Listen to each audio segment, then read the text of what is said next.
আসসালামু আলাইকুম ভিউয়ার্স, ইসলাম এমন একটি ধর্ম যে ধর্মে বলা হয়েছে নারীদেরকে পর্দার মধ্যে থাকতে হবে, তাদেরকে পর্দা করার প্রথা রয়েছে এবং পুরুষ অভিভাবক ছাড়া নারীদের না চলাফেরার বিধানও আছে।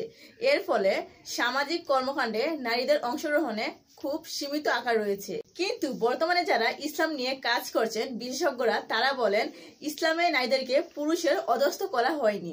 তারা বলেন নারী ও পুরুষ সৃষ্টির কোনো স্বাধীনতা ও অধিকার খর্ব করেনি ইসলাম। বর্তমান সময়ে সবচেয়ে বড় আলোচিত সামাজিক মহামারী হচ্ছে নারী নির্যাতন। আর এই নারী নির্যাতন রোধ করে নারীকে পূর্ণ স্বাধীনতা দিয়েছে ইসলাম। নারী হবে পুরুষের পারস্পরিক বন্ধু। তারা ভালো কাজে তাদেরকে উৎসাহ করবে এবং খারাপ কাজে তাদেরকে বাধা প্রদানকারী করবে। নারীরা হজ, যাকাত, ইবাদত বন্দিগি পালনকারী এবং সামাজিক সব কাজে তারা অংশগ্রহণ করতে পারবে, এটা ইসলামে বলা হয়েছে। নারী স্বাধীনতা নিয়ে মহান আল্লাহ তাআলা কুরআনে বলেছেন, হে নবী, ঈমানদার নারীরা যখন আপনার কাছে এসে তারা আনুগত্যের শপথ করে যে তারা আল্লাহর সঙ্গে কাউকে শরীক করবে না এবং চুরি করবে না, ব্যভিচার করবে না, তাদের সন্তানদের হত্যা করবে না, জারজ সন্তানকে স্বামীর ওরস থেকে আপন গর্ভজাত সন্তান বলে মিথ্যা দাবি করবে না এবং ভালো কাজে আপনার অবাধ্যতা করবে না, তখন তাদের আনুগত্য গ্রহণ করুন এবং তাদের জন্য আল্লাহর কাছে ক্ষমা প্রার্থনা করুন।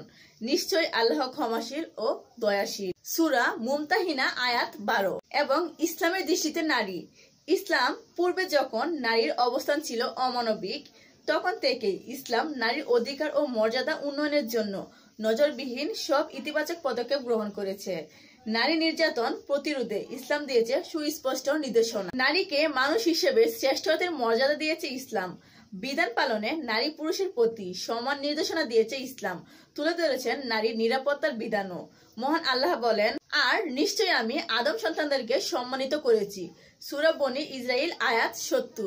ভিউয়ার্স, এই আয়াত থেকে প্রমাণিত হয় যে আমাদের ইসলামও নারীদেরকে অধিকার ও স্বাধীনতা দিয়েছেন এবং আমাদের ইসলাম সম্মান ও মর্যাদা বিচারে নারী ও পুরুষের মাঝে কোনো পার্থক্য দেয়নি। সম্মান ও মর্যাদা নারী পুরুষ উভয়কেই দিতে হবে সমানভাবে। গাইস, আমাদের সমাজের কিছু মানুষ রয়েছেন তারা বলেন নারীদেরকে চুপচাপ থাকে, নারীরা যাতে কোনো কাজকর্মে, সামাজিক কাজকর্মে তারা যাতে অংশগ্রহণ না করতে পারে, তারা সেগুলো বলে।